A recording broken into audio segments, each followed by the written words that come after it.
Assalamualaikum warahmatullahi wabarakatuh. Salam sejahtera untuk kita semua. Ketemu lagi bersama channel Kang Mumu, di mana pada kesempatan kali ini Kang Mumu mau berbagi informasi terkait jenis padi galur terbaru, di mana jenis padi ini memiliki produksi yang sangat tinggi dan juga daya ketahanan terhadap hama dan penyakit yang cukup tahan. Selain itu, memiliki umur yang cukup genjah. Ini cocok ditanam di musim kedua ini. Nah, mari kita simak padi CL.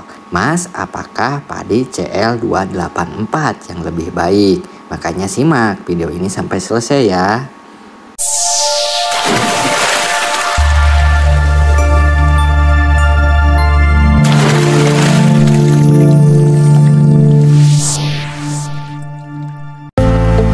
Jenis padi baru ini biasanya orang menyebutnya padi CL Mas. Dengan memiliki umur yang cukup singkat yaitu 90 hari setelah tanamnya, menjadikan favorit bagi para petani khususnya untuk ditanam di musim kedua ini.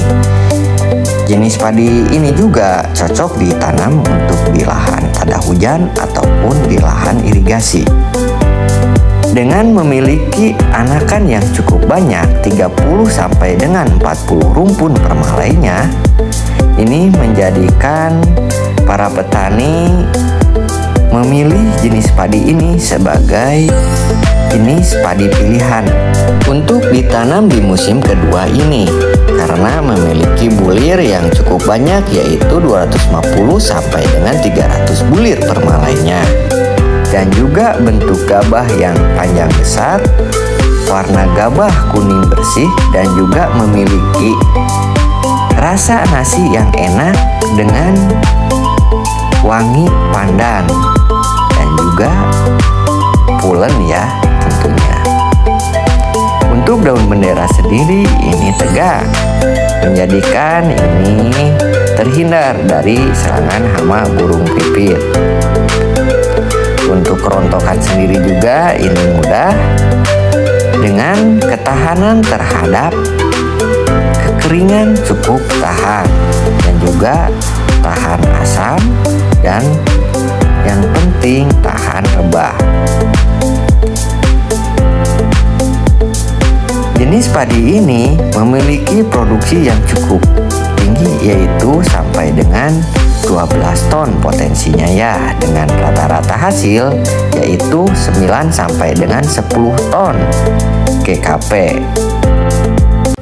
Nah, para sahabat, mari kita bandingkan jenis padi CL ini dengan CL 284. Mana yang lebih unggul baik dari tingkat produksinya ataupun dari ketahanan terhadap hama dan penyakit. Padi jenis CL 284. Padi jenis ini merupakan padi galur dari Aceh, di mana jenis padi ini memiliki produksi yang sangat tinggi dan daya ketahanan terhadap hama dan penyakit yang lumayan cukup tahan. Umur padi ini yaitu 85 hari sampai dengan 90 hari setelah tanam. Lumayan genjah ya. Kemudian dengan tinggi 80 sampai 85 cm. Ini tidak terlalu tinggi sehingga tanaman ini tidak mudah roboh ditanam di musim penghujan. Kemudian untuk anakan ini 30 sampai 40 batang per rumpunnya. Lumayan banyak juga ya untuk anakan. Kemudian untuk bulir sendiri yaitu 220 sampai dengan 250 per malainya, dengan bentuk gabah sedang, warna gabah kuning, kemudian rasa nasi yang pulen. Untuk bentuk daun bendera yaitu setengah sudung dengan warna daun hijau. Kemudian untuk ketahanan terhadap hama dan penyakit yaitu tahan jamur, tahan kresek, kemudian cukup tahan juga terhadap hama orang batang coklat.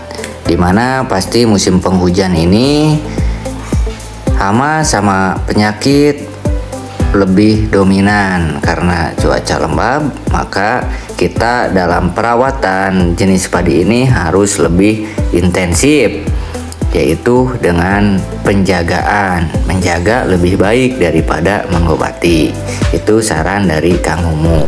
Mungkin itu yang bisa saya sampaikan pada kesempatan kali ini. Semoga video ini bermanfaat bagi para sahabat Kang Mumu dimanapun kalian berada, dan bagi para sahabat petani di Nusantara yang ingin memesan benih padi ini, silahkan dilihat di kolom deskripsi. Di sana ada link pembeliannya. Sedangkan untuk para sahabat yang pernah menanam jenis padi ini, silahkan berkomentar. Akhirul kalam, wassalamualaikum warahmatullahi wabarakatuh.